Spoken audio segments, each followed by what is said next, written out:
ये कहानी एक ऐसे लड़के के बारे में है जिसके 90% पावर को सील करने के बाद भी वो इतना ज्यादा स्ट्रांग है कि वो अपने एकेडमी का सबसे ज्यादा स्ट्रॉन्गेस्ट स्टूडेंट बन जाता है। तो कहानी की स्टार्टिंग में हम एक लड़के को देखते हैं जिसका नाम आमागिरी अयाटो होता है और उसके पास उड़ता हुआ एक रुमाल आता है जो कि एक लड़की का था। और हमारा आमागिरी जो कि इतना ज्यादा खुश था कि वो उस रुमाल को लौटाने के लिए लड़की के रूम में ही चला जाता है और उसने एंट्री बिल्कुल गलत टाइम में ली थी, जिस वजह से आमागिरी की फील्डिंग बहुत ही जल्दी सेट होने वाली थी। जहाँ सब ओवर हो जाने के बाद आमागिरी बोलता है, तो क्या ये रुमाल आपका है? ये लड़की जिसका नाम यूलिक्स एलेक्सिया बॉन्ड रेसफील्ड है, लेकिन ये इतना ज्यादा बड़ा नाम है कि मैं इसको बस एलेक्सिया बुला सकता हूँ। तब एलेक्सिया उसका रुमाल को ले लेती है और उसको शुक्रिया अदा करती है, लेकिन उसके बाद उसको नीचे फेंक देती है। फिर एलेक्सिया अपने मैजिक पावर्स के हेल्प से नीचे आती है और बोलती है कि तुम्हारी हिम्मत कैसे हुई कि तुम बिना परमिशन के मेरे रूम में घुसो, और वो भी इतने ज्यादा गलत टाइम में। अब तुम्हें मुझसे मुकाबला करना पड़ेगा। अगर मैं तुम्हें हरा देती हूँ तो उसके बदले मुझे तुम्हारी जान चाहिए, क्योंकि अब ये सब हो जाने के बाद मैं तुम्हें जिंदा तो नहीं छोड़ सकती, और अगर मैं हार गई तो तुम जो कहोगे मैं वो एक काम करूंगी। और इतने में ये फाइट देखने के लिए उधर बहुत सारी भीड़ भी इकट्ठा हो चुकी थी, जहाँ आमागिरी कहता है कि मैं लड़ तो लेता लेकिन मेरे पास कोई भी स्वॉर्ड नहीं है, जिस वजह से वो सोच रहा था कि वो बच चुका है। लेकिन तभी कोई भीड़ में से अपनी स्वॉर्ड आमागिरी की तरफ फेंकता है और बेचारा आमागिरी फंस जाता है, क्योंकि अभी उसको लड़ना ही होगा। और अब दोनों के बीच में ऑफिशियली ये फाइट चालू हो चुकी थी, जहाँ एलेक्सिया अपने स्वॉर्ड के हेल्प से बहुत सारे मैजिक से आमागिरी के ऊपर हमला करती है, लेकिन आमागिरी अपने स्वॉर्ड की मदद से उसको आराम से ब्लॉक किए जा रहा था। जहाँ एलेक्सिया सोचती है कि आखिर ये नॉर्मल सा स्टूडेंट मेरे हमलों को ब्लॉक कैसे कर रहा है, और एलेक्सिया ये डिसाइड करती है कि वो अपने सबसे पावरफुल अटैक से आमागिरी के ऊपर हमला करेगी। और एलेक्सिया अपनी सबसे पावरफुल अटैक को भी उसके ऊपर यूज करती है, लेकिन तभी आमागिरी उसके अटैक को काटते हुए उसके ऊपर हमला करने आता है। लेकिन जैसे ही आमागिरी अटैक करने वाला था, उससे पहले ही एक क्राउड में से कोई अटैक करता है, जो अटैक सीधा एलेक्सिया के ऊपर होने वाला था, लेकिन उससे पहले ही आमागिरी ने उस अटैक को देख लिया था, जिस वजह से आमागिरी एलेक्सिया को बचा लेता है। लेकिन वहां पर भी सीन हो जाता है और ये दोनों फिर से लड़ने लगते हैं। लेकिन फिर से इन दोनों के लड़ने से पहले ही क्राउड के बीच में से स्टूडेंट काउंसिल प्रेसिडेंट निकल आती है, जिसका नाम क्लोडिया एनफील्ड था, जो कि आते साथ कहती है कि आमागिरी अयाटो का अभी नया नया एडमिशन हुआ है और अभी तक ये पूरा ऑफिशियल स्टूडेंट नहीं बना है, जिस वजह से तुम लोग डुएल नहीं कर सकते। जहाँ आमागिरी को जान में जान आता है कि उसे और लड़ना नहीं पड़ेगा, और स्टूडेंट काउंसिल के साथ आमागिरी चला जाता है उसके कुछ इन्फॉर्मेशन भरने के लिए। इसके बाद ऑफिस में प्रेसिडेंट बताती है कि इस एकेडमी का नाम सिदोकान एकेडमी है, और ऐसी बहुत सारी एकेडमीज है जिनके बीच में हर साल एक टूर्नामेंट होता है, और मुझे लगता है कि तुम्हारे अंदर काबिलियत है कि तुम उस टूर्नामेंट को जीत सकते हो, और जो भी वो टूर्नामेंट जीतेगा उसकी कोई भी इच्छा पूरी होगी, चाहे वो कुछ भी हो। जहाँ आमागिरी बोलता है कि मैं इस एकेडमी में कोई भी इच्छा पूरी करने नहीं आया, मेरे इस एकेडमी में आने का मकसद तो बस एक ही है, जो कि मेरी बड़ी बहन के बारे में पता लगाना है। जहाँ स्टूडेंट काउंसिल प्रेसिडेंट हाँ बोलती है और उसको एक इन्फॉर्मेशन दिखाती है, और वो इन्फॉर्मेशन आमागिरी की बहन का ही था, लेकिन कुछ सालों पहले मिस्टीरियसली वो सारी इन्फॉर्मेशन डिलीट कर दिए गए थे। लेकिन बस उसकी बड़ी बहन के बारे में इतना ही पता चला है कि उसके पास सबसे ज्यादा स्ट्रॉन्गेस्ट स्वॉर्ड थी, और उस स्वॉर्ड का नाम सेरेवरेस्ता है। वो ये भी बोलती है कि वो आमागिरी को टेम्परेली कुछ स्वॉर्ड भी देगी, और कुछ टेस्ट्स कर लेने के बाद वो उसे अपना परमानेंट स्वॉर्ड भी दे देगी। इसके बाद आमागिरी क्लोडिया से स्वॉर्ड लेता है और क्लासरूम में चला जाता है, जहाँ उसे पता चलता है कि उसके क्लासमेट्स में से एक एलेक्सिया भी है, और आमागिरी की सीट एलेक्सिया के बिल्कुल बगल में ही होती है। जहाँ एलेक्सिया आमागिरी से कहती है कि मैं तुम्हें इसके बाद एक स्कूल का टूर दूंगी, क्योंकि तुमने आखिरकार मेरी जान बचाई है। और तभी एक अननोन बंदा जिसका नाम आबागी होता है, वो आमागिरी से बात करने लग जाता है, और बात करते करते वो बोलता है कि एलेक्सिया एक प्रिंसेस है जो कि यहाँ पर बहुत ज्यादा पॉपुलर है, और पूरे स्कूल में पावर के हिसाब से उसकी रैंक 6 है, जो कि सच में बहुत ज्यादा पावरफुल है। लेकिन एक प्रिंसेस होने के बावजूद भी उसके बहुत सारे दोस्त नहीं है, क्योंकि जब भी कोई नया बंदा स्कूल में आता है तो वो उसे लड़ने लगती है। ये दोनों ये सब बात करते करते ही स्कूल से बाहर आ जाते हैं, जहाँ पर वो लोग देखते हैं कि एलेक्सिया बैठी होती है और उसके सामने ही एक गुंडा टाइप का आदमी जिसका नाम लेक्सियर होता है, और लेक्सियर एलेक्सिया को एक डुएल के लिए चैलेंज कर रहा होता है। एलेक्सिया बोलती है कि क्या तुम्हें समझ नहीं आता कि तुमने मेरे साथ आखिर कितनी बार लड़ा है, लेकिन वही आउटकम जो कि तुम मेरे से बार बार हार जाते हो। जहाँ लेक्सियर एलेक्सिया का मजाक उड़ाते हुए कहता है कि तुम जैसे छोटे लोगों को क्या पता कि आखिर मैजिक चीज क्या होती है। और तब एलेक्सिया बहुत ज्यादा गुस्सा हो जाती है और कहती है, अच्छा ऐसा है, तो तुम्हें लगता है कि मेरे को मैजिक का मतलब ही नहीं पता, तो ठीक है आ जाओ अभी, और इसी वक्त मैं तुमसे फिर से डुएल करने वाली हूँ। और यहाँ पर एलेक्सिया अपने मैजिक पावर्स को रिलीज करने लगती है, और ये सब चीज आमागिरी और वो लड़के देख रहे होते हैं। जहाँ पर आमागिरी का हमें एक पास्ट दिखाया जाता है, जहाँ आमागिरी की बड़ी दीदी दिखाई जाती है, जो कि बोलती है कि आमागिरी तुम इतने ज्यादा स्ट्रांग हो कि अगर हमने तुम्हारे पावर्स को सील नहीं किया तो जो लोग यहाँ पर हैं सब तुम्हें बीस्ट समझेंगे, और भी बहुत सारे प्रॉब्लम आइटम्स देखने के लिए मिल सकते हैं, जिस वजह से मैं तुम्हारे पावर्स को सील कर रही हूँ। फिर आमागिरी कहता है कि सच में आप अगर मेरी इतना ज्यादा परवाह करते हो तो मैं भी आज से ये कसम खाता हूँ कि मैं आपकी प्रोटेक्शन करूंगा दीदी। जहाँ प्रेजेंट में आमागिरी एलेक्सिया और लेस्टर के बीच में आ जाता है और लेस्टर को कहता है कि अगर तुम्हें किसी से लड़ना ही है तो तुम मेरे से लड़ो। लेकिन कुछ बात आगे बढ़ती उससे पहले ही लेस्टर के चमचे आके आमागिरी को रोक देते हैं और लेस्टर यहाँ पर आमागिरी को धमकी देते हुए वहाँ से चला जाता है। साथ ही एलेक्सिया को ये भी बोल के जाता है कि आज तो तुम इसकी वजह से बच गए, लेकिन मैं तुम्हें बाद में देख लूंगा। जहाँ वो लोग चले जाते हैं और उसके बाद एलेक्सिया आमागिरी के ऊपर बहुत ज्यादा गुस्सा हो जाती है, लेकिन फिर कुछ देर में उसका गुस्सा शांत हो जाता है और वो आमागिरी को माफ कर देती है। तभी याबुकी को एक कॉल आता है जो कि बहुत ज्यादा इंपॉर्टेंट था और वो वहाँ से चला जाता है। और तब आमागिरी कहता है कि मुझे नहीं पता कि मैं आखिर इसको कैसे कहूँ, लेकिन ये बहुत ज्यादा इंपॉर्टेंट है। दरअसल मुझे बॉयज हॉस्टल का रास्ता पूछना था। और ये सुन के तो एलेक्सिया हंसने लगती है और बोलती है कि तुम सच में बहुत ज्यादा बेवकूफ हो। और इसके बाद आमागिरी को वो रास्ता बता देती है और हम कल का सीन देखते हैं, जहाँ पर आमागिरी एकेडमी में आते साथ ही एलेक्सिया को गुड मॉर्निंग बोलता है और एलेक्सिया भी उसको गुड मॉर्निंग बोलती है। और तभी एलेक्सिया के साइड में सोई हुई एक लड़की जिसका नाम साया था वो उठ जाती है और आमागिरी को देखती है। और आमागिरी भी उस लड़की को देखता है और बोलता है एक सेकंड, मैंने तुम्हें पहले भी कहीं पर देखा है, कहीं तुम्हारा नाम साया ससाया तो नहीं है? शायद तुम बचपन में मेरे साथ एलिमेंट्री स्कूल में पढ़ा करती थी। जहाँ साया हाँ में सिर हिलाती है और हम देखते हैं अगला सीन, जहाँ एलेक्सिया रेडी हो रही होती है क्योंकि उसका आज ये वादा था कि वो आमागिरी को स्कूल का टूर देगी और पूरी एकेडमी आमागिरी के साथ देखने के लिए जाएगी। जहाँ रेडी हो जाने के बाद एलेक्सिया आती है और आमागिरी को बोलती है कि अगर तुम्हें जाना है तो अभी मेरे साथ चलो क्योंकि मैं दोबारा नहीं बोलूंगी। लेकिन तभी साया बोलती है कि आमागिरी मेरे साथ टूर करने के लिए चला जाएगा, तुम्हें जाने की कोई जरूरत नहीं है। लेकिन तब एलेक्सिया गुस्सा हो जाती है और कहती है कि आमागिरी और मेरे बीच में ये डिस्कशन हुआ था कि मैं उसको टूर दिखाने ले जाऊंगी। और फिर ये दोनों लड़कियां एक दूसरे में ही झगड़ा करने लगती है कि आखिर आमागिरी को एकेडमी का टूर कौन देगा। और आखिर में ये डिसाइड होता है कि वो दोनों मिलके आमागिरी को टूर देंगे, जहाँ ये दोनों ही आमागिरी के साथ पूरी एकेडमी को दिखाने के लिए ले जाते हैं। और जब ये लोग पूरा टूर खत्म कर देते हैं तो ये लोग एक पार्क में आते हैं, जहाँ आमागिरी को एक इम्पोर्टेंट कॉल आ जाता है, जिस वजह से वो वहाँ से चला जाता है। जहाँ बसती है ये दोनों लड़कियां जो कि पार्क में ही झगड़ा करना चालू कर देती है। लेकिन तभी दोनों को ऐसा महसूस होता है कि उन दोनों के ही ऊपर कोई नजर रख के बैठा हुआ है और कहीं से दो एरो इनके ऊपर हमला होता है, लेकिन सही टाइम पे ये लोग वो एरोज को डॉज कर लेते हैं। और तभी एलेक्सिया की नजर जाती है जिन्होंने उनके ऊपर हमला किया था। एलेक्सिया उस पर्सन के ऊपर हमला करती है, लेकिन तभी एक और अननोन पर्सन उसके सामने आ जाता है जिसने उस हमला को रोक लिया था। लेकिन तभी साया अपनी एक मशीन गन निकालती है और उनको बिल्कुल मारने की इंटेंशन से उसके ऊपर हमला करने लगती है। भाई ये तो छोटी पैकेट बड़ा धमाका निकली। और जैसे ही ये सब खत्म होता है तो आमागिरी यहाँ पर आ जाता है और आपको पता है कि आमागिरी की टाइमिंग कितनी ज्यादा गलत है। और यहाँ पर फिर से कुछ सीन हो जाता है और आमागिरी मार खा जाता है। अगले सीन में हम क्लॉडिया को देखते हैं जो कि आमागिरी को एक टेस्ट करवाने के लिए ले जा रही थी, जहाँ क्लॉडिया बोलती है कि मुझे ये शक है कि जिन लोगों ने एलेक्सिया के ऊपर हमला किया था शायद वो लोग अभी तक जिंदा है, क्योंकि हमें कोई भी बॉडी वहाँ पर नहीं मिली है। और अगर वो लोग वाकई में जिंदा है तो वो लोग फिर से एलेक्सिया के ऊपर हमला जरूर करेंगे। और तब क्लॉडिया और आमागिरी पहुंच जाते हैं ताकि वो जिस स्वॉर्ड के साथ उसकी कॉम्पेटिबिलिटी टेस्ट करना चाहते हैं वो कर सके। जिस स्वॉर्ड के साथ जिस स्टूडेंट की कॉम्पेटिबिलिटी सबसे ज्यादा सूट करेगी वो स्वॉर्ड उसका हो जाएगा। और यहाँ पर स्वॉर्ड की टेस्ट देने के लिए लेस्टर भी आया होता है और लेस्टर ये एग्जाम पहले देना चाहता है, जहाँ पर वो जो स्वॉर्ड कॉम्पेटिबिलिटी टेस्ट के लिए चूज करता है वो कोई और नहीं सेरेबरस है। जब लेस्टर उस स्वॉर्ड को पकड़ता है तब उसमें से पर्पल कलर की लाइट जलने लगती है और ये सब देख के आमागिरी को बहुत ज्यादा अजीब सा फील होने लगता है, जहाँ पर उसको ऐसा लगता है कि उसके सामने से बहुत सारी जंजीरें जा रही हैं। फिर हम देखते हैं लेस्टर को जो कि उस स्वॉर्ड के साथ अपना कॉम्पेटिबिलिटी टेस्ट करता है और उसका रिजल्ट आता है 31.6 और कुछ ही देर में सेरेबरस्ता लेस्टर को धक्का मार के फेंक देती है। इसका मतलब सीधा सीधा ये हुआ कि सेरेबरस्ता लेस्टर के साथ कॉम्पेटिबल नहीं है, लेकिन लेस्टर मानता नहीं है और वो सेरेबरस्ता को फिर से पकड़ लेता है, जिस वजह से सेरेबरस्ता को गुस्सा आ जाता है और उसका कॉम्पेटिबिलिटी रेट माइनस में चला जाता है। और फिर से अचानक से आमागिरी को वही पावरफुल फोर्स महसूस होने लगती है और हम सेरेबरस्ता को देखते हैं जो कि गुस्से में आमागिरी की तरफ बढ़ रहा था और वो आमागिरी के ऊपर हमला करने लगता है, जहां आमागिरी गलती से सेरेबरस्ता को पकड़ लेता है ताकि वो अपना डिफेंस कर सके। क्योंकि सेरेबरस्ता बहुत ज्यादा गुस्से में थी तो आमागिरी को पकड़ के उसको जमीन के अंदर गाड़ना पड़ता है, जहां हमें पता चलता है कि सेरेबरस्ता के साथ आमागिरी की कॉम्पेटिबिलिटी रेट 97% से भी ऊपर है और अपने आमागिरी को मिल जाती है उसकी परमानेंट स्वॉर्ड।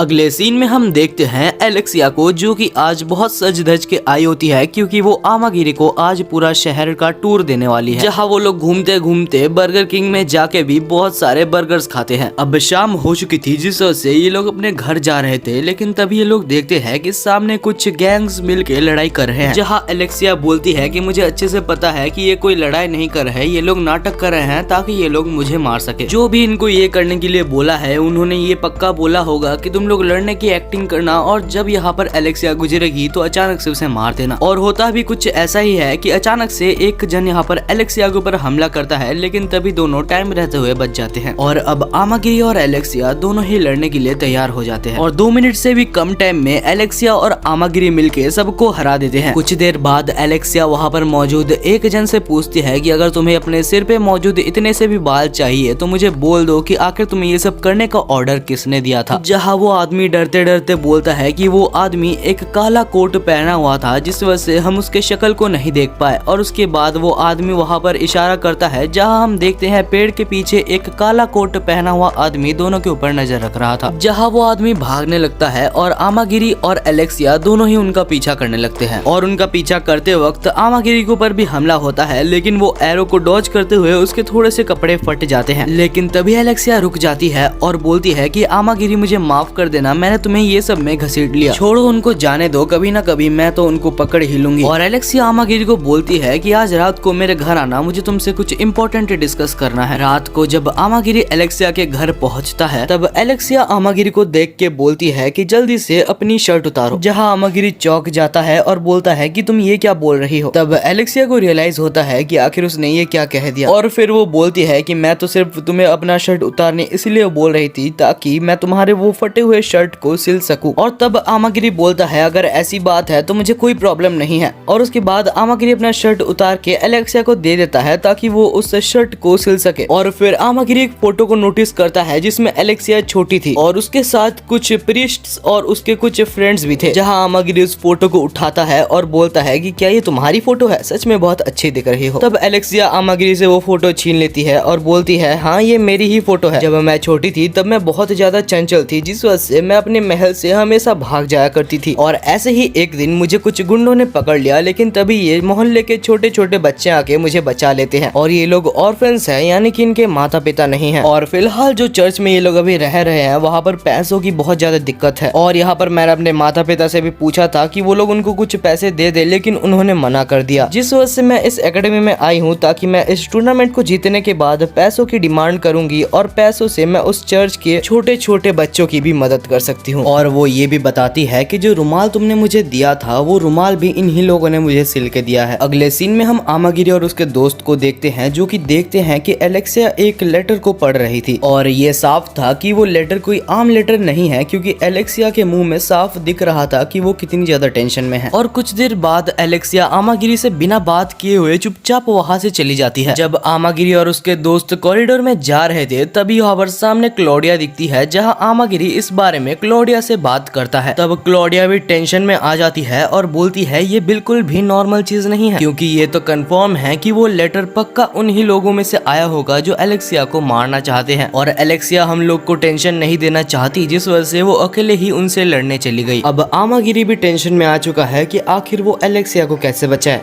तब क्लोडिया बोलती है कि ये एलेक्सिया की बचपन से आदत है, जो भी लोग उनके दिल के पास रहते हैं वो हमेशा उनकी प्रोटेक्ट करती है। दूसरी साइड हम एलेक्सिया को देखते हैं जो कि वहाँ पर पहुंच चुकी होती है जहाँ लेटर से एलेक्सिया को बुलाया गया था। दूसरी साइड अभी भी आमागिरी को समझ नहीं आ रहा होता कि वो क्या करे। वो अचानक से दौड़ता है और स्कूल के रूफ में से कूद जाता है और फिर आमागिरी बोलता है कि मैं तुम्हारे साथ रहूंगा, मैं तुम्हारी हर मुश्किल में तुम्हारा साथ दूंगा एलेक्सिया। दूसरी साइड हमें एलेक्सिया के सामने एक बंदा दिखाया जाता है जिसका नाम साइलेस नॉर्मन है और वो बोलता है कि मैं ही वो हूँ जो कि तुम्हें मारने के पीछे तुला हुआ है। अब तो एलेक्सिया को गुस्सा आ जाता है और वो बोलती है कि मैं तो अब तुझे नहीं छोड़ने वाली। एलेक्सिया अपनी स्वॉर्ड निकालती है और उसके साथ फाइट करने के लिए तैयार हो जाती है। तभी वहाँ पर लेस्टर आ जाता है और बोलता है कि एलेक्सिया सिर्फ मुझसे लड़ेगी, जब तक मैं एलेक्सिया को हरा नहीं देता वो किसी और से नहीं लड़ सकती। तब एलेक्सिया सब कुछ लेस्टर को बताती है और ये सुन के लेस्टर गुस्सा हो जाता है और लेस्टर उसके ऊपर हमला करने के लिए जाता है, लेकिन लेकिन जैसे ही वो उसके ऊपर हमला करने जाता है तभी उसके सामने एक ब्लैक कपड़ा पहना कोई आ जाता है जो कि लेस्टर के हमले को आराम से रोक देता है और उसको बहुत दूर फेंक देता है। और ये और कोई नहीं, बहुत सारे रोबोट्स होते हैं जिनको साइलस नॉर्मन कंट्रोल कर रहा होता है। जहाँ लेस्टर अपनी बहुत सारी पावर को इकट्ठा करता है और वहाँ पर एक हमला करता है जिससे बहुत सारे रोबोट्स मारे जाते हैं, लेकिन कोई फायदा नहीं था क्योंकि जितने रोबोट्स वो मर रहे थे उससे ज्यादा रोबोट्स साइलस नॉर्मन वहाँ पर ले आ रहा था। और तब वो बोलता है कि जितने भी रैंकिंग वाले स्टूडेंट्स हैं या फिर जो पावरफुल स्टूडेंट्स हैं मैं उन सबको मार दूंगा क्योंकि मुझे पैसों से मतलब है और तुम लोग को मारने का मुझे पैसा मिल रहा है। तब हम देखते हैं कि लेस्टर और एलेक्सिया दोनों ही बहुत सारे रोबोट से पूरे तरीके से घिर चुके थे और लेस्टर तो पहले ही बहुत ज्यादा लड़ चुका था जिस वजह से वो बहुत ज्यादा थक जाता है और कुछ देर में नॉकआउट हो जाता है। जहाँ एलेक्सिया अपनी फायर मैजिक और साथ ही आइस मैजिक का यूज करके रोबोट्स को मार रही थी, लेकिन तब कुछ ऐसे रोबोट्स आते हैं जो कि गन भी चला रहे थे जिसमें से एक गोली एलेक्सिया के पैर में लग जाती है और उसका ही फायदा उठा के बहुत सारे रोबोट्स एलेक्सिया को एक पिलर से बांध देते हैं। जहाँ साइलस नॉर्मन हंसते हंसते बोलता है कि ये हुई ना बात। तब एलेक्सिया बोलती है कि मुझे पता चल चुका है कि आखिर तुम्हें ये सब करने का ऑर्डर किसने दिया है। पक्का वो आलिकांत एकेडमी होगी क्योंकि ऐसी इंफॉर्मेशन और टेक्नोलॉजी बस उन्हीं के पास है। तब साइलस नॉर्मन गुस्सा हो जाता है और बोलता है कि अगर तुम ये सब ज्यादा बोलोगी तो मैं तुम्हें जल्दी मार दूंगा। जहाँ वो एक रोबोट को ऑर्डर करता है कि वो एलेक्सिया को मार दे और वो रोबोट हथियार उठा के एलेक्सिया को मारने ही वाला होता है, लेकिन तभी हमारी हीरो की एंट्री हो जाती है। आमागिरी अयाटो आते साथ ही वहाँ पर दोनों रोबोट्स को मार देता है और एलेक्सिया को बचा लेता है। लेकिन जैसे ही एलेक्सिया आमागिरी को देखती है तो वो गुस्सा हो जाती है और बोलती है कि आखिर तुम इधर क्यों आए? आमागिरी, क्या तुम्हें मरना है? मैं तुम्हें वहाँ पर छोड़ के आई ताकि तुम सेफ रहो। तब आमागिरी बोलता है लेकिन मैं आखिर तुमको कैसे अकेला छोड़ देता? तुम ही तो हो जिसने मेरे ऊपर भरोसा किया है। और ये सुनकर तो एलेक्सिया शर्माने लगती है, लेकिन तभी बहुत सारे रोबोट्स आके आमागिरी के ऊपर हमला करने लगते हैं। जहाँ आमागिरी अपने पावर्स को रिलीज करने लगता है और हम देखते हैं कि वहाँ बहुत ज्यादा मैजिकल एनर्जी हो जाती है और हम देखते हैं कि कुछ ही सेकंड्स के अंदर यहाँ पर जितने भी रोबोट थे सारे मर चुके होते हैं। और ये देख के तो साइलस नॉर्मन भी चौंक चुका था कि आखिर एक आदमी इतना जल्दी मेरे रोबोट्स को कैसे मार दिया, और वो भी सिर्फ एक ही हाथ से, क्योंकि दूसरे हाथ से तो उसने एलेक्सिया को उठा के रखा है। वो गुस्से में नॉर्मन एक बहुत ही बड़े रोबोट को समन कर लेता है और वो रोबोट आमागिरी की तरफ बढ़ रहा था, लेकिन तभी आमागिरी शिनरे रियू स्टाइल से जाके उस रोबोट को बीच से काट देता है। जहाँ साइलस नॉर्मन समझ चुका था कि वो यहाँ पर जीत नहीं सकता, जिस वजह से वो एक रोबोट के ऊपर चढ़ जाता है और उसके ऊपर चढ़ के उड़ने लगता है। जहाँ आमागिरी बोलता है ये तो बहुत ही बुरा हुआ क्योंकि मैं तो उड़ ही नहीं सकता। तब एलेक्सिया बोलती है कि चिंता मत करो और उसके बाद एलेक्सिया अपने मैजिक के हेल्प से वहाँ पर कुछ पंख लगा देती है। जहाँ उड़ के आमागिरी और एलेक्सिया जाते हैं और आमागिरी यहाँ पर उस रोबोट को बीच में से काट देता है, जिस वजह से साइलस नॉर्मन आसमान से सीधा नीचे गिरता है और हम देखते हैं कि नीचे क्लॉडिया थी जो कि उसको पकड़ने के लिए पहले से तैयार थी।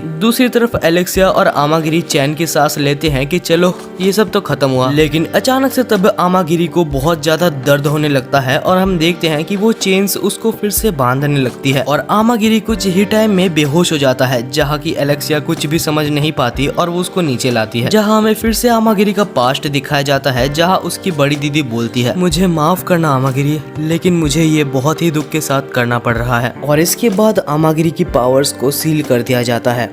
फिर जब प्रेजेंट में आमागिरी अपनी आंखें खोलता है तो उसके सामने एलेक्सिया होती है और आमागिरी नोटिस करता है कि आमागिरी एलेक्सिया के गोद में था। बात अलग है कि आमागिरी को अभी इसकी आदत नहीं है, लेकिन एलेक्सिया इस बार कोई भी रिएक्शन नहीं दे रही। जहाँ एलेक्सिया पूछती है कि आमागिरी मेरे को बताओ आखिर तुम्हारी पावर्स को सील किसने किया था। जहाँ आमागिरी बोलता है कि मैं ये तो तुम्हें नहीं बता सकता, लेकिन मैं ये बता सकता हूँ कि मैं अपने पावर्स को 5 मिनट से ज्यादा यूज नहीं कर सकता। इसके बाद आमागिरी बोलता है कि जो टूर्नामेंट हमारे एकेडमी में होने वाला है उसके लिए हमें 2 जन की डुओ चाहिए। जहां मुझे तो मेरा पार्टनर अभी तक नहीं मिला और मेरे ख्याल से तुम्हें भी तुम्हारा पार्टनर नहीं मिला है, तो क्या तुम मेरी पार्टनर बनना चाहती हो? तब एलेक्सिया बोलती है कि वैसे तो तुम अपने 5 मिनट से ज्यादा पावर्स को यूज नहीं कर सकते, लेकिन मैं तुम्हारे साथ पार्टनर जरूर बनना चाहती हूँ। और अब से एलेक्सिया और आमागिरी एक पार्टनर है। इसके बाद हमें साइलस नॉर्मन को दिखाया जाता है जिसके पीछे क्लॉडिया पड़ी हुई थी और क्लॉडिया यहाँ पर 2 ब्लेड्स को पकड़ी होती है जो कि दिखने में काफी डरावना लग रहा था। और और फिर क्लॉडिया साइलस नॉर्मन के ऊपर ऐसे हमला करती है कि साइलस नॉर्मन के हर जगह से खून निकल जाता है और ये चीज आमागिरी का दोस्त याबुकी भी देख रहा था। साथ ही में सर्विलेंस कैमरा यानी कि सीसीटीवी से अलिकांत एकेडमी के मैनेजर्स भी देख रहे थे। इसके बाद हम आमागिरी और याबुकी को देखते हैं, जहां आमागिरी देखता है कि एक आदमी एक छोटी सी लड़की को थप्पड़ मार देता है। वो आदमी उसको फिर से मारने ही वाला होता है, लेकिन तभी आमागिरी आके उसका हाथ रोक लेता है और बोलता है कि तुम्हें कोई हक नहीं कि तुम किसी लड़की को ऐसा मारो। तब वो आदमी आमागिरी को देखते हुए बोलता है कि मैं उसका अंकल हूँ और मेरी मर्जी मैं उसे मारूं या नहीं, आखिर तुम कौन होते हो मुझे रोकने वाले। लेकिन तब आमागिरी गुस्से से कहता है कि आखिर तुम उसके अंकल ही क्यों ना हो, लेकिन तुम्हें कोई हक नहीं कि तुम उसको ऐसे मारो। इस छोटी सी लड़की का नाम किरिन होता है और वो खुश होती है कि आमागिरी उसके लिए स्टैंड ले रहा है। तब उसके अंकल देखते हैं कि आमागिरी सेरेवरिस्ता स्वॉर्ड का यूज करता है और ये देखने के बाद वो आमागिरी से कहता है ठीक है मैं उसे नहीं मारूंगा, लेकिन उसके पहले तुम्हें मेरा एक छोटा सा काम करना होगा। आमागिरी उससे डायरेक्ट बोलने को बोलता है कि आखिर वो उसे क्या चाहता है। तब उसका अंकल कहता है कि तुम सेरेवरिस्ता का यूज करके किरिन से एक बार फाइट लो और अगर तुम ये मैच जीत जाते हो तो मैं किरिन को कभी भी नहीं मारूंगा। और ये सुन के किरिन बहुत ज्यादा दुखी हो जाती है, लेकिन क्योंकि उसके अंकल का प्रेशर बहुत ज्यादा है तो वो चुपचाप यहाँ पर आमागिरी को डुएल सेंड कर देती है। आमागिरी ये देख के चौंक जाता है और बोलता है कि आखिर किरिन तुम्हें क्या कर रही हो, लेकिन तब किरिन कहती है ये मेरे बस में नहीं है कि मैं अंकल की बातों को टालूं। आमागिरी अगर तुम चाहते हो तो तुम मेरे से बिना फाइट किए भी यहाँ से जा सकते हो। लेकिन तब आमागिरी पूछता है अगर मैं चला गया तो तुम्हारा क्या होगा। तब किरिन कहती है कुछ नहीं होगा, जैसा चल रहा था सब कुछ वैसा ही फिर से चलने लगेगा। आमागिरी कहता है इसका मतलब फिर से तुम्हारे अंकल तुम्हें मारेंगे और क्या ये तुम्हें मंजूर है? अगर एक बार फाइट करने से ही ये सब ठीक होगा तो मैं तुमसे एक बार फाइट करने के लिए रेडी हूँ। और फिर आमागिरी भी अपने पावर्स को 5 मिनट के लिए ब्रेक कर देता है और सेरेवरिस्ता को निकाल लेता है। और इसके बाद हम देखते हैं कि दोनों के बीच में फाइट चालू हो चुकी थी, जहाँ पर सारी भीड़ भी इकट्ठा हो जाती है और उसी बीच यहाँ पर एलेक्सिया भी आ जाती है और वो ये देख के चौंक जाती है कि आखिर आमागिरी किसके साथ फाइट कर रहा है। दूसरी साइड अभी भी आमागिरी की फाइट चल रही होती है और 5 मिनट होने वाला था, जिस वजह से आमागिरी थक चुका होता है। तब आमागिरी एक अटैक करता है, लेकिन किरिन उस अटैक को एक ही हाथ से रोक देती है और उस डुअल बैज को भी अपने स्वॉर्ड की मदद से तोड़ देती है, जिस वजह से इस मैच की विनर किरिन निकलती है। और ये रियलाइज करते करते आमागिरी को बहुत लेट हो चुका था कि उसका बैज टूट चुका है और वो ये मैच हार चुका है। इस टाइप के डुअल बैटल्स में सबसे पहले जिस ओपोनेंट का बैच टूटता है वो हार जाता है। अब किरिन के अंकल किरिन को बुलाता है और उसके साथ चलने के लिए बोलता है, जहाँ किरिन उसके अंकल के साथ जाने से पहले आमागिरी के पास आके उससे माफी मांग के जाती है। तभी वहाँ पर एलेक्सिया आ जाती है और बोलती है तुम्हें यहाँ पर ज्यादा देर नहीं रहना चाहिए, क्योंकि तुम्हारी 5 मिनट पावर बहुत पहले ही यूज हो चुकी है और किसी को ये पता नहीं चलना चाहिए कि तुम अपनी पावर्स को सिर्फ 5 मिनट के लिए ही यूज कर सकते हो। और आमागिरी मेरे को पहले ये बताओ कि तुम आखिर उस लड़की के साथ लड़ क्यों रहे थे? शायद तुम्हें नहीं पता, लेकिन वो हमारी एकेडमी की टॉप स्टूडेंट है। इस एकेडमी में सबसे स्ट्रॉन्गेस्ट स्टूडेंट और कोई नहीं किरिन टोडो है। फिर एलेक्सिया आमागिरी को अपने घर ले आती है और उसके बाद बोलती है कि तुम आइंदा से फिर भी किरिन से मत लड़ना, क्योंकि तुम अपने पावर्स को 5 मिनट से ज्यादा यूज नहीं कर सकते, तो ये बहुत बड़ी दिक्कत है। इसके बाद आमागिरी क्लॉडिया के पास जाता है अपना नया बैच लेने के लिए, जहाँ पर क्लॉडिया उसको बताती है कि किरिन के अंकल एक पॉलिटिकल मेंबर है जो कि अपने पॉलिटिकल स्टेटस को मेंटेन करने के लिए किरिन का इस्तेमाल करते हैं। और किरिन के अंकल ये चाहते हैं कि किरिन अगर ये होने वाली फेस्टास टूर्नामेंट को जीत जाए तो वो किरिन की मदद से एकेडमी से कोई भी अपनी एक इच्छा पूरी करवाना चाहते होंगे। जब शाम को आमागिरी बाहर था तब उसको किरिन दिखती है और जैसे ही किरिन को आमागिरी दिखती है तो वो उससे माफी मांगती है। और अगले सीन में हम देखते हैं किरिन को, जो कि आमागिरी के घर में बैठी थी, जहाँ किरिन फिर से माफी मांगती है और बोलती है कि मेरी और मेरे अंकल की वजह से आपको तकलीफ हुई, मुझे माफ कर देना। जहाँ आमागिरी कहता है कि तुम्हारी तो कोई भी गलती नहीं है, तुम तो बस अपने अंकल की कहना मान रही थी। और आमागिरी किरिन के सर पे हाथ रख देता है, जिस वजह से किरिन को बहुत ज्यादा अच्छा लगता है, लेकिन वो उसी वक्त शर्मा भी जाती है। इसके बाद हम आमागिरी को देखते हैं जो कि किरिन को घर छोड़ने के लिए जा रहा था। तब चलते चलते किरिन आमागिरी से एक क्वेश्चन करती है। वो पूछती है कि तुम जब मुझसे फाइट कर रहे थे तो शायद तुमने आमागिरी शिन में स्टाइल टेक्निक का यूज किया था, और मैंने ये भी नोटिस किया था कि तुम जब मुझसे लड़ रहे थे तब तुम मार्शल आर्ट्स का भी बहुत ज्यादा यूज कर रहे थे। तब आमागिरी बोलता है कि तुमने बिल्कुल सही समझा, ये आमागिरी शिन में स्टाइल टेक्निक का ही एक पार्ट था। ये बहुत ही रेयर स्किल होती है जो कि आमागिरी परिवार के लोगों ने ही सबको सिखाई है। किरिन अगर तुम्हें ये टेक्निक सीखना है तो तुम मेरे साथ ट्रेनिंग करो, मैं तुम्हें ये टेक्निक सिखा दूंगा। लेकिन किरिन बोलती है कि मेरे अंकल ने किसी भी रैंकर्स के साथ ट्रेनिंग करने के लिए मना कर रखा है, लेकिन मैं तुम्हारे साथ अगर छुप के भी ट्रेनिंग करूँ तो तुम्हारे साथ वो रैंक 6 जो कि एलेक्सिया है वो भी ट्रेनिंग करती है, जिस वजह से मैं तुम्हारे साथ ट्रेनिंग नहीं कर सकती। तब आमागिरी बोलता है अगर तुम एलेक्सिया के साथ ट्रेनिंग नहीं नहीं करना चाहती तो सुबह जब मैं जॉगिंग पर जाता हूँ मैं तुम्हें तब ट्रेनिंग करवा दूंगा। जिससे किरिन बहुत ही ज्यादा खुश हो जाती है कि उसको भी एक ट्रेनिंग पार्टनर मिल गया और वो खुशी खुशी यहाँ पर आमागिरी को थैंक यू बोल के वहाँ से चली जाती है। इसके बाद हम अलीकांत एकेडमी के उन साइंटिस्ट को देखते हैं जिन्होंने साइलस नॉर्मन के उन रोबोट्स को बनाया था। तब उनमें से एक साइंटिस्ट कंप्यूटर के सामने बैठता है और हमें पता चलता है कि वो आमागिरी और किरिन के ऊपर नजर रखे हुए थे। जहाँ वो साइंटिस्ट बोलते हैं तो उस चीज को अभी टेस्ट करने का समय आ चुका है। दूसरी तरफ हम आमागिरी और किरिन को देखते हैं जो कि आगे बढ़ रहे थे, लेकिन तभी वहाँ पर डायनासोर टाइप के बहुत छोटे छोटे से क्रिएचर्स आ जाते हैं। फिर वो मॉन्स्टर्स दोनों के ऊपर हमला कर देते हैं, लेकिन जब आमागिरी उसको काटता है तो वो अचानक से कुछ जेली टाइप का बन के खुद को फिर से जोड़ लेता है। और उसके बाद वो दोनों ही कंटिन्यूअसली लड़े जा रहे थे, लेकिन उनको समझ नहीं आ रहा था कि आखिर वो लोग इन मॉन्स्टर्स को कैसे हराए। तब किरिन दिमाग लगाती है और उन मॉन्स्टर्स को बिल्कुल छोटे छोटे टुकड़ों में काटने लगती है। और एक टाइम ऐसा आता है कि काटते काटते उनके अंदर से एक कोड निकलता है जिसको काटने के बाद वो लोग डिस्ट्रॉय हो जाते हैं। दोनों को ही लगता है कि अब ये मॉन्स्टर्स आना खत्म हुए और कम से कम यहाँ पर ये लोग बच चुके हैं। लेकिन तभी झाड़ों के बीच में से कुछ फायर ड्रैगन्स उनके ऊपर मैजिक से हमला करते हैं और वो लोग अचानक से नीचे गिर जाते हैं। नीचे गिरने के बाद वो लोग एक खंडर सी जगह पर पहुंच जाते हैं जहाँ पर वही ड्रैगन्स जो कि उनके ऊपर हमला कर रहे थे फिर से वहाँ पर आ जाते हैं और वहाँ पर सारे मॉन्स्टर्स एक में कंबाइन होके एक बहुत बड़ा सा ड्रैगन बन के उनके ऊपर हमला करने लगता है। जहाँ आमागिरी अपने फुल पावर्स को फिर से रिलीज करता है और एक ही अटैक में उस ड्रैगन को काट डालता है। लेकिन फिर से उस पावर की टाइम लिमिट्स की वजह से यहाँ पर आमागिरी को बहुत ज्यादा दर्द होने लगता है और उसकी मैजिक पावर्स फिर से सील हो जाती है। तब आमागिरी बेहोश हो जाता है, लेकिन किरिन उसको पकड़ के संभाल लेती है। इसके बाद वहाँ पर बहुत ज्यादा पानी था जिस वजह से वो लोग अपने कपड़े को सुखा देते हैं और बैठ जाते हैं ताकि उनको सर्दी ना हो जाए।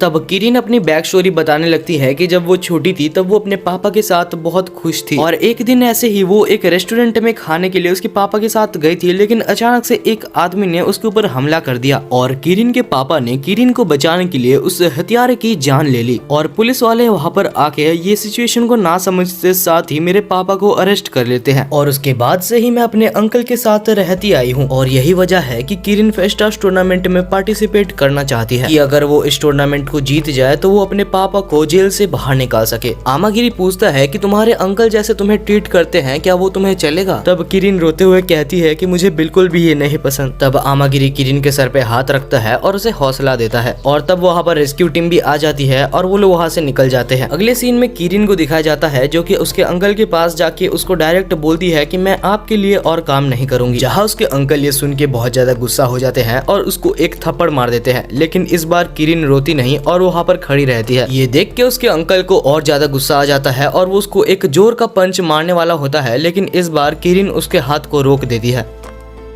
किरिन फिर वहाँ से जाते हुए कहती है कि आपने मेरे लिए जो भी किया मैं उसके लिए बहुत ज्यादा आभारी हूँ, लेकिन मुझे आपके साथ और काम नहीं करना। और अब किरिन को फ्रीडम मिल चुका था जिस वजह से वो सबसे पहले आमागिरी से लड़ना चाहती थी। तब आमागिरी भी मान जाता है और उसके बाद दोनों लड़ने के लिए तैयार हो जाते हैं और इस फाइट को देखने के लिए आमागिरी के सारे दोस्त भी आए होते हैं। जहाँ किरिन और आमागिरी की फाइट चालू हो जाती है और सबसे पहले आमागिरी यहाँ पर धुआं कर देता है और फिर धुएं के बीच में से ही वो किरिन के ऊपर हमला करता है, लेकिन किरिन उस अटैक को ब्लॉक कर देती है। और तभी आमागिरी यहाँ पर अपने मार्शल आर्ट्स की मदद से किरिन के ऊपर फिर से हमला करता है, जिसको इस बार किरिन नहीं रोक पाती और इस बार किरिन आमागिरी से हार जाती है। लेकिन इस बार किरिन को बिल्कुल भी बुरा नहीं लगता कि वो हार गई है। इसके बाद रेस्ट रूम में हम आमागिरी को बैठा हुआ देखते हैं, जहाँ आमागिरी के साथ उसके दोस्त भी थे और साथ ही एलेक्सिया भी थी। तभी वहाँ पर किरिन आती है और खुशी खुशी बोलती है कि प्लीज मुझे भी तुम्हारे टीम में शामिल कर लो, मुझे भी तुमसे मार्शल आर्ट सीखना है। और आमागिरी किरिन को अपने टीम में ले लेता है, लेकिन तभी अचानक से किरिन के अंकल का कॉल आ जाता है, जहाँ उसके अंकल बोलते हैं कि तुम मेरे बिना परमिशन के आमागिरी के साथ कैसे डुएल कर सकती हो। और उसके अंकल उसके ऊपर फिर से चिल्लाने लगते हैं। तभी किरिन के अंकल वहाँ पर भी आ जाते हैं और किरिन को ब्लैकमेल करते हुए बोलते हैं कि अगर तुम मेरी बात नहीं मानोगी तो तुम्हारे पापा को हमेशा जेल में ही रहना पड़ेगा। और उसके बाद वो किरिन को फिर से एक थप्पड़ मारने वाला होता है, लेकिन तभी आमागिरी उसके हाथ को रोक लेता है और बोलता है कि किरिन ने तुम्हारे साथ काम करने से मना कर दिया है, जिस वजह से अगर तुम उसके ऊपर हाथ उठाते हो तो तुम्हारे ऊपर लीगल केस भी हो सकता है। जिस वजह से यहाँ पर उसके अंकल चुपचाप वहाँ से चले जाते हैं। इसके बाद हम अलीकांत एकेडमी का सीन देखते हैं जहाँ पर बहुत सारे रोबोट्स अच्छे अच्छे खिलाड़ियों को भी मार रहे थे। और इसके बाद तभी हमें उन साइंटिस्ट को भी दिखाया जाता है जो कि कहते हैं कि अच्छा हुआ कि हमने इन रोबोट्स को बना लिया। इन रोबोट्स के पास जितनी शक्तियां हैं किसी भी लिविंग थिंग्स के पास नहीं हो सकती। और इसके बाद फिर से सीन चेंज होता है जहां हम एक डर्क नाम के आदमी को देखते हैं जो कि रिवॉल्व डार्क इंस्टीट्यूट का मेंबर था, या हम उस एकेडमी का प्रेसिडेंट भी बोल सकते हैं। और वो एक कैदी के पास जाता है जिसका नाम एरिन था। उसके पास जाके वो एक आदमी को मारने का कॉन्ट्रैक्ट साइन करता है और वो आदमी कोई और नहीं आमागिरी अयाटो था। जहां एरिन इस मिशन को एक्सेप्ट कर लेती है और बोलती है कि आपका काम हो जाएगा। और इसके बाद हमें अपना सेदोकान एकेडमी दिखाया जाता है जहां पर फेस्टास टूर्नामेंट आज चालू होने वाला था। और बात ये है कि जितने भी एकेडमी से स्टूडेंट आएंगे वो मेन टूर्नामेंट सेदोकान एकेडमी में ही होने वाला है। वहाँ हमें पता चलता है कि साया और किरिन ने अपना एक टीम बना लिया है। और वहाँ सेदोकान एकेडमी के हेड बोलते हैं कि इस टूर्नामेंट में रोबोट्स भी पार्टिसिपेट कर सकते हैं। कुछ देर बाद हमें वहाँ के हेड इस टूर्नामेंट के रूल्स बताते हैं। ये टूर्नामेंट दो लोगों के टीम में होने वाली है, जहाँ ओपोनेंट टीम अगर तुम्हारे टीम की बैच को तोड़ देती है या फिर तुम्हें बेहोश कर देती है तो वो जीत जाएगी। फिर फेस्टास टूर्नामेंट का पहला मैच चालू हो जाता है जहाँ पर एलेक्सिया और आमागिरी आते हैं। उनके सामने उनके दो ओपोनेंट्स आते हैं और ये मैच चालू हो जाता है। जहाँ जैसे ही मैच चालू होता है आमागिरी अपने पावर्स को अनलॉक करता है और इतने स्पीड में जाके उनके बैच को काट देता है कि उनको पता तक नहीं चलता। और वो दोनों इस मैच को जीत जाते हैं जहाँ पर वो लोग फिर से अपने रेस्ट रूम में जाने लगते हैं। और अब सेकंड मैच चालू होने वाला था जहाँ पर ओपोनेंट्स में थे दो रोबोट्स जिनका नाम ARD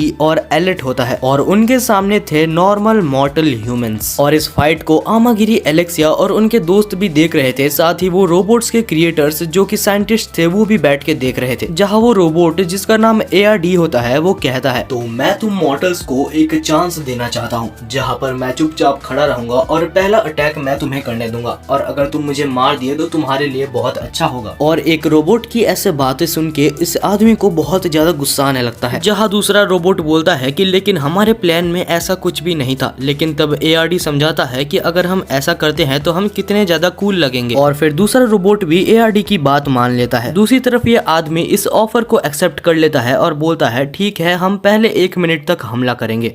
जहाँ पर ये आदमी अपने पावर्स को अनलिश करता है और ARD के ऊपर हमला करने के लिए जाता है। लेकिन जैसे ही वो उसके ऊपर हमला करता उससे पहले ही ARD का बैरियर एक्टिवेट हो जाता है और उसका पावर बिल्कुल यूजलेस हो जाता है। और ये देख के वो आदमी और ज्यादा गुस्से में आ जाता है और अपना सबसे पावरफुल मूव भी यूज करता है, लेकिन वो भी ARD के ऊपर नाकामयाब था। साथ ही उसका दूसरा रोबोट जिसका नाम एलेट था, उसका दूसरा साथी भी उसके ऊपर हमला कर रहा था, लेकिन वो भी उसको कुछ नहीं कर पा रहा था। फिर से कुछ देर लड़ने के बाद जब ह्यूमंस की टीम हार मान जाती है तब रोबोट्स की टीम अपने पास से एक हैमर टाइप का वेपन निकालते हैं और दोनों का सिर फोड़ देते हैं। वहाँ बैठी पूरी ऑडियंस शॉक में थी कि आखिर ये क्या हो रहा है। साथ ही आमागिरी, एलेक्सिया और उसके दोस्त भी ये सब देख के बिल्कुल हैरान थे। अगले सीन में हम आमागिरी और एलेक्सिया को देखते हैं जो कि बाहर किसी काम से जा रहे थे, लेकिन तभी वो सामने देखते हैं कि बहुत ज्यादा भीड़ इकट्ठा हुई है और उस भीड़ के अंदर इरिन जो कि वो असैसिन थी वो एक जन को पीट रही होती है। और जैसे ही आमागिरी और एलेक्सिया अंदर जाते हैं तो इरिन आमागिरी को देख लेती है और उसको याद आता है कि आखिर उसको आमागिरी को ही तो मारना है। और फिर इरिन आके आमागिरी को डुएल के लिए चैलेंज करने लगती है और अचानक से अपने डेडली वेपन को भी समन कर लेती है। लेकिन तभी इरिन की बहन जिसका नाम प्रिसिला ओर्जेस था वो वहाँ पर आ जाती है और बोलती है कि दीदी आप ये सब क्या करते रहती हो। फिर वो आमागिरी और एलेक्सिया से माफी मांगती है, साथ ही एरिन को भी माफी मंगवाती है। और कोई तो रीजन था, लेकिन एरिन यहाँ पर उसकी छोटी बहन से बहुत ज्यादा डर रही थी। और इनके जाने के बाद एलेक्सिया बोलती है कि प्रिसिलिस ओर्जेस का बहुत ज्यादा मिस्टीरियस काम है, उसके बारे में हमारे पूरे एकेडमी में कोई भी इंफॉर्मेशन नहीं मिली है। आमागिरी हमें नहीं पता कि आखिर वो हमें डुएल के लिए चैलेंज क्यों कर रहे थे, तो हमें थोड़ा सा बच के रहना चाहिए। दूसरी तरफ हमें साया और किरिन का पहला मैच दिखाया जाता है और उनके ओपोनेंट्स भी अच्छे खासे टीम से आए होते हैं। जहां मैच चालू होते साथ किरिन आसानी से जाती है और अपने ओपोनेंट का बैच को काट देती है। साथ ही साया अपने मशीन गन को सीधा एक स्वॉर्ड के तरह और साथ ही डिफेंस के तरह यूज कर रही थी, जहां वो अपने मशीन गन से शूट करके अपने ओपोनेंट को बेहोश कर देती है और दोनों ही इस मैच को जीत जाते हैं। अब फिर से आमागिरी और एलेक्सिया का एक मैच था जहां इस बार एलेक्सिया पहले जाती है। जहां एक स्टूडेंट एलेक्सिया के ऊपर हमला करती है, लेकिन क्योंकि वो फिसल गई थी तो एलेक्सिया उसको आराम से हरा देती है। जहां दूसरी स्टूडेंट एलेक्सिया के ऊपर हमला करने से पहले ही वो एलेक्सिया के ट्रैप में फंस जाती है और फिर एलेक्सिया फायर मैजिक के हेल्प से इस मैच को भी जीत जाती है। और अभी ऑफिशियली एलेक्सिया और आमागिरी अपने सेकंड मैच को भी जीत चुके थे। अगले सीन में हम आमागिरी और एलेक्सिया को देखते हैं जो कि एक जगह पर बैठे हुए थे और और एलेक्सिया बोलती है, आमागिरी मैंने सेकंड मैच को जिताया है, तो क्या तुम मुझे इसका कोई इनाम नहीं दोगे? जहाँ आमागिरी को याद आता है कि कैसे उसने साया और केरिन के सिर पे हाथ रखा था, और तब आमागिरी एलेक्सिया के सर पे भी हाथ रख के उसके सर को सहलाता है, जहाँ एलेक्सिया नहीं पता क्यों लेकिन वो बहुत ज्यादा खुश हो जाती है।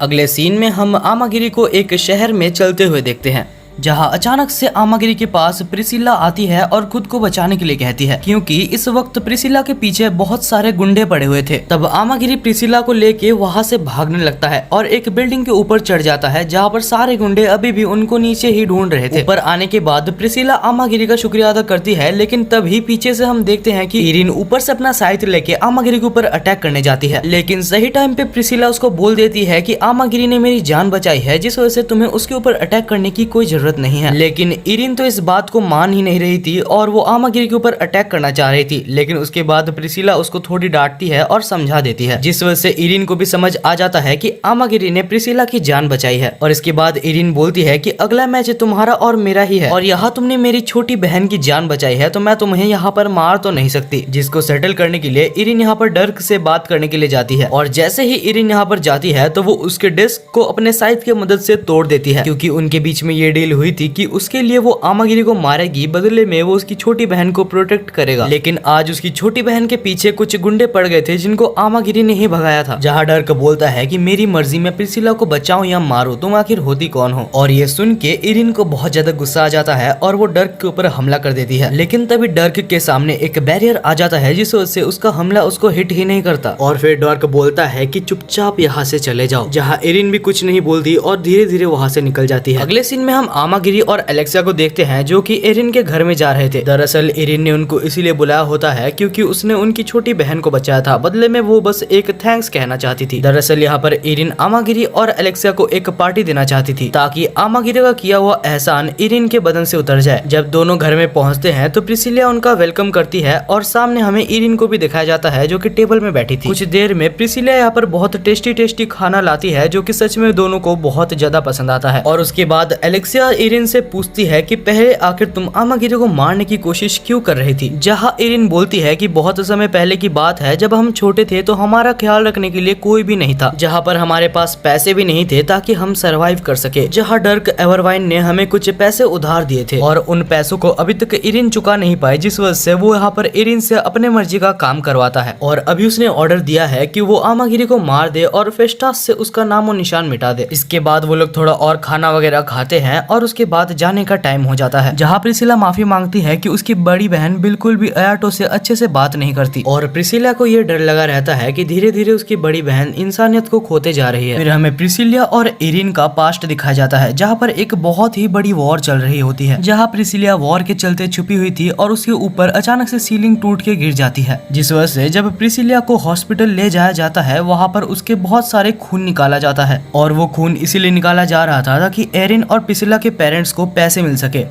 क्योंकि प्रिसिला के पास जो खून है वो एक रीजनरेशन का खून है। ये समझ लो कि वो खून बहुत ज्यादा रेयर होता है, जिस वजह से यहाँ पर उसके बदले उनके पेरेंट्स को पैसे मिल रहे थे। इस चीज का पता एरिन को लग जाता है और वो प्रिसिला को लेके वहाँ से भाग जाती है। ये सब वो सपना होता है जो कि इरिन सो के देख रही थी, जहाँ पर प्रिसिला उसको आके उठाती है और बोलती है कि आज तुम्हारा मैच है। अगले सीन में हम मैच के मैदान में देखते हैं, जहाँ पर इरिन और प्रिसिला, दूसरी साइड में आमागिरी और एलेक्सिया होती है। और जैसे ही ये फाइट चालू होती है, आमागिरी अपने पावर्स को अनलॉक करता है और प्रिसिलिया के ऊपर हमला करने चला जाता है, जहाँ पर एलेक्सिया भी एरिन के ऊपर हमला करती है, लेकिन एरिन अपने साइड की मदद से उसके हमलों को रोक रही थी। यहाँ आपको ये पता होना चाहिए कि एरिन का जो साइड है वो रीजनरेशन ब्लड का रिक्वायरमेंट मांगता है, जिस वजह से एरिन को अपना साइड चलाने के लिए प्रिसिलिया का खून पीना पड़ता है और प्रिसिलिया इसीलिए कमजोर हुए जा रही थी। और इसके बाद एरिन बहुत सारे बबल्स के साथ आमागिरी के ऊपर अटैक करती है, लेकिन आमागिरी उसको धीरे धीरे काटे जा रहा था। और तब एलेक्सिया एरिन के नीचे एक मैजिक ट्रैप को सेट कर देती है, लेकिन उस ट्रैप के ब्लास्ट होने से पहले ही इरिन ने अपने साइड की मदद से उस ट्रैप को ही डिसमेंटल कर दिया था। लेकिन इरिन को क्या पता था कि एलेक्सिया ने उससे भी 10 गुना बड़ा ट्रैप उसके नीचे ही छुपा रखा है। और अब वो बड़ा वाला ट्रैप एक्टिवेट हो जाता है और अचानक से एक बहुत ही ज्यादा बड़ा ब्लास्ट होता है। इतना बड़ा ब्लास्ट देख के प्रिसिलिया को एरिन की चिंता हो रही थी, जहाँ आमागिरी और एलेक्सिया सोचते हैं कि वो पक्का तो बेहोश हो ही गई होगी। लेकिन तब हम देखते हैं कि एरिन अभी तक अपने पैर पे खड़ी थी, उसने अपने अटैक की मदद से ही खुद को बचा लिया था। जहाँ उसको देख के प्रिसिलिया उसकी तरफ जाने लगती है, लेकिन अचानक से प्रिसिलिया को कुछ बहुत ही ज्यादा स्ट्रेंज महसूस होता है और इस बारे में आमागिरी को भी कुछ ठीक नहीं लग रहा था। तब हम देखते हैं कि इरिन प्रिसिलिया के ऊपर मर्डरर्स इंटेंट से बढ़ने लगती है, क्योंकि इरिन के ऊपर उसके साइड ने पूरी तरीके से कंट्रोल कर लिया था, जहां वो प्रिसिलिया को पकड़ के उसका खून फिर से पीने लगती है। और आमागिरी और एलेक्सिया इसको देख के भी कुछ नहीं कर पा रहे थे, क्योंकि उनके ऊपर बहुत ज्यादा ग्रेविटेशनल फोर्स आ चुकी थी। लेकिन जैसे तैसे आमागिरी आगे बढ़ता है और बोलता है कि इरिन आखिर तुम अपनी बहन के साथ ऐसा कैसे कर सकती हो। जहां 2 टाइम के लिए इरिन होश में आती है और प्रिसिलिया को फेंक देती है, लेकिन उसके बाद फिर से उसके साइड ने उसके ऊपर कंट्रोल कर लिया था। और फिर से आमागिरी को बहुत ज्यादा अजीब लगने लगता है और वो देखता है कि उसकी सेरेब्रस्ता उसको कुछ इशारा कर रही है। और आमागिरी को अचानक से उसकी दीदी की याद आने लगती है और वो समझ जाता है कि आखिर ये सब क्या हो रहा है। अचानक से उसकी सेरेब्रस्ता के अंदर भी बहुत ज्यादा पावर आ जाता है और वो पर्पल से रेड में कन्वर्ट हो जाती है। फिर आमागिरी अचानक से जाता है और एरिन के हाथ से ग्रेविस साइड को हटा के उसको बीच में से तोड़ देता है, जिस वजह से अभी एरिन भी बिल्कुल नॉर्मल हो चुकी थी, लेकिन वो बेहोश हो जाती है। और इस मैच को ऑफिशियली आमागिरी और एलेक्सिया जीत चुके थे, जहां आमागिरी के पावर्स फिर से लॉक हो जाते हैं और वो बेहोश हो जाता है। और ये चीज बिल्कुल गलत टाइम और गलत प्लेस में हुई थी, क्योंकि ये चीज पूरी नेशनल टीवी में दिखाई जा रही थी, जहां डॉर्क और साथ ही सारे स्टूडेंट काउंसिल प्रेसिडेंट्स ये देख लेते हैं कि आमागिरी अपने पावर को बस 5 मिनट से ज्यादा यूज नहीं कर सकता, और ये चीज बाद में आमागिरी को हराने में काम आ सकती है। अगले सीन में प्रिसिलिया और एरिन हॉस्पिटल में होते हैं, जहां जैसे ही प्रिसिलिया होश में आती है तो एरिन उससे माफी मांगती है और प्रिसिलिया उसको माफ भी कर देती है, क्योंकि आखिरकार वो उसकी बड़ी बहन है। इसके बाद हम आमागिरी को देखते हैं, जिसकी हालत सच में बहुत ज्यादा खराब थी और एलेक्सिया उसके ऊपर चिल्ला रही होती है, लेकिन तब आमागिरी एलेक्सिया के ऊपर कुछ लाइंस बोल देता है, जिसको सुन के एलेक्सिया शर्मा जाती है और दोनों के बीच में कुछ ऐसा होने वाला था, लेकिन गलत टाइम पे उसके सारे दोस्त वहाँ पर आ जाते हैं। ओ शिट यार, जो आपको देखना था उससे पहले ही ये फर्स्ट सीजन खत्म हो चुका है, लेकिन सीजन 2 में पक्का ये सब चीज तो होने ही वाला होगा। और अगर आप लोग यहाँ तक वीडियो देख रहे हैं तो मैं आपको एक कमेंट का टारगेट देता हूँ। अगर इस वीडियो में 150 कमेंट पूरे हो जाते हैं तो मैं आपके लिए सीजन 2 जरूर से ले आऊंगा। और यार भाइयों को लाइक करने के लिए तो बोलना भी नहीं पड़ता। तो तब तक के लिए मिलते हैं नेक्स्ट वीडियो में। अगर आपको ये वीडियो पसंद आई तो जरूर से सब्सक्राइब कर देना।